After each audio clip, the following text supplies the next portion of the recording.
నమస్తే రాములు నాయక్ గారు. నమస్తే. సో ఎట్లా మీ సేకరణను మొత్తాన్ని కూడగొట్టి ప్రశాంతంగా ఉన్నావా లేకపోతే బాధపడుతున్నారా? బాధపడుడు ఏముంటుంది? అంతేనా? 100% ఓడగొట్టాలనుకున్నాం, ఓడిపోయిండు. ఉమ్, ఓడిపోయిన తర్వాత నేను భగవంతుని కోరుతున్నా, ఆయన ఆరోగ్యం బాగుండాలి, ఆ, మానసికంగా రోజు రోజు బాధపడాలి, ఉమ్, తర్వాత టెన్షన్లో ఉండాలి. అదేంది మరి? మళ్ళీ 10 సంవత్సరాలు మంచి పవర్లో ఉన్నాడు కదా, ఓకే. ఎవరిని గెలవక, ఉద్యమకారులను దగ్గర రానియక, ఉమ్, కొత్త వాళ్ళని అందరిని తీసుకొని ఉమ్, రకరకాలుగా ఇది చేసిండు కదా. అందు గురించి నేను భగవంతునికి, మా శేఖర్ అన్న గారికి ఆరోగ్యం ఇవ్వాలి, ఉమ్, రోజు టెన్షన్ ఇవ్వాలి. ఉమ్, ఈ ఎవరైతే ఉద్యమకారులు ఉన్నారో ఆ రోజు జై తెలంగాణ అని జెండా పట్టుకొని రోడ్డు పాలు అయినారో ఆ కుటుంబాలు తప్పకుండా వాళ్ళకు ఇది కావాలి, ఉమ్, ఆశీర్వాదం కాదు.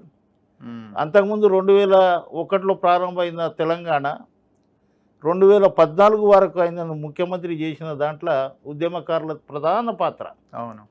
14 తర్వాత ఏదైతే గవర్నమెంట్ వచ్చిందో తర్వాత కుటుంబ సభ్యుల ప్రధాన పాత్ర జరిగింది. అందు గురించే అందరి కలకల తలిగిన తర్వాత భగవంతుడు ఉంటాడు పైన, ఆ, కలకల తలిగింది. అందు గురించి ఆ రిజల్ట్ వచ్చింది.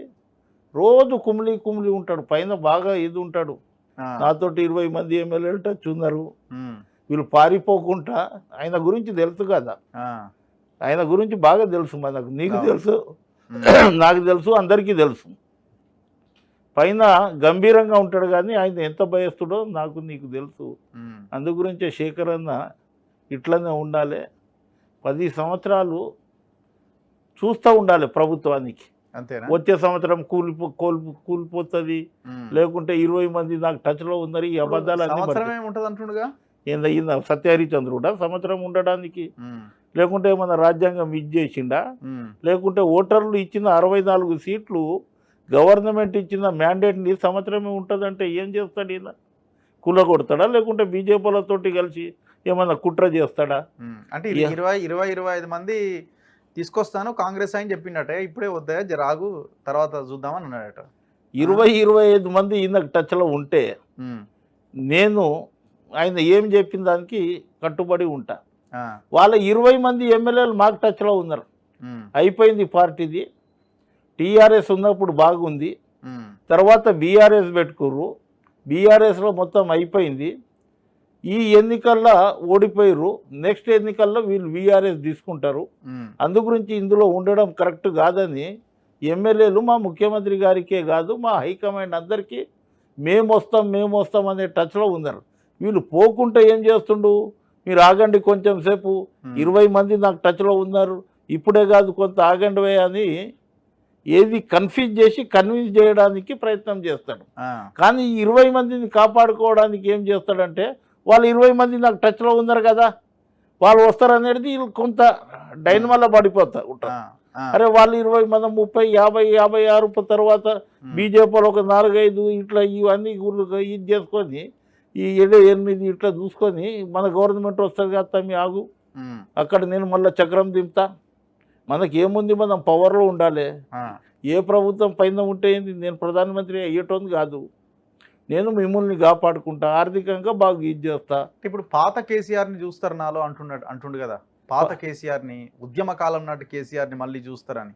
అవును, ఉద్యమం నాటి కేసీఆర్నే చూడాలనుకుంటున్నాం మేము. ఆ, ఉద్యమంలో ఆ రోజు ఏ విధంగా పనిచేసిర్రో, ఉద్యమంలో ఈయన చెప్పిన మాటలు ఏందో, ఉద్యమం అయిన తర్వాత అధికారంలో వచ్చిన తర్వాత ఏ కేసీఆర్ ఉద్యమ నాయకుడు ఎట్లా మారిండో, ఈ 10 సంవత్సరాల్లో చేసిన తప్పులను ఏం చేసుకోవాలి, సరిదిద్దుకోవాలి. అందు గురించే ఉద్యమ నాయకుడు కావాలి, ఎప్పుడు ప్రతిపక్షంలో ఉండాలి. ఈయన ఉమ్, అధికారంలో రావద్దు, ఈయన ఎమ్మెల్యేలు ఎవ్వరు మిగలవద్దు, ఉమ్, వీరి కుటుంబ సభ్యులే మాత్రం మిగిలాలి.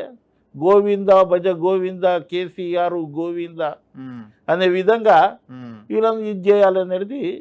అందు గురించే పాత కేసీఆర్ను చూస్తారు. అది పాత కేసీఆర్ ఏముండే, పాత కేసీఆర్ పాత కేసీఆర్లో పౌరుషం ఉండేనంట, పాత కేసీఆర్లో పోరాటం ఉండే, పాత కేసీఆర్లో ఇవన్నీ లేవా? రగన్న ఏముండే మీరు చూసి? రగన్న నువ్వు గిట్ట నేను గిట్ట దగ్గరికి ఏం చూసినాం. పౌరుషం ఉందా, ఉమ్, కొట్లాట ఉందా, ఉమ్, నిజాయితీ ఉందా, కొట్లాడేటోడా? ఉమ్, మేము వెనకకెంచి ఉండి ఇట్లా కొంచెం మూమెంట్ డౌన్ అయితే అదాన్ని ఎట్లా లేపాలనే ఉద్దేశంతో మేము చేసి ప్లాన్ చేసి నన్ను ముంగట దూకేటోళ్ళం. అప్పటికి 10 సార్లు 20 సార్లు ఆలోచన చేసేటోడు ఈయన. ఇవాళ నేను పాత కేసీఆర్ అయితా, ఉగ్ర రూపం దాలుస్తా, ఒక్కొక్కరు చెండాడుతా. ఏం చెండాడతాడు? ఏం అయిపోయింది, అంత ఏం లేదు. వాళ్ళని ఎట్లా కాపాడుకోవాలి ఆ 30 మందిని? ఇంకా ఆగేటట్లు లేరు. ఎందుకంటే ఎవరైతే తప్పు చేస్తారో భగవంతుడు అదాన్ని తప్పకుండా శిక్ష ఇస్తారు.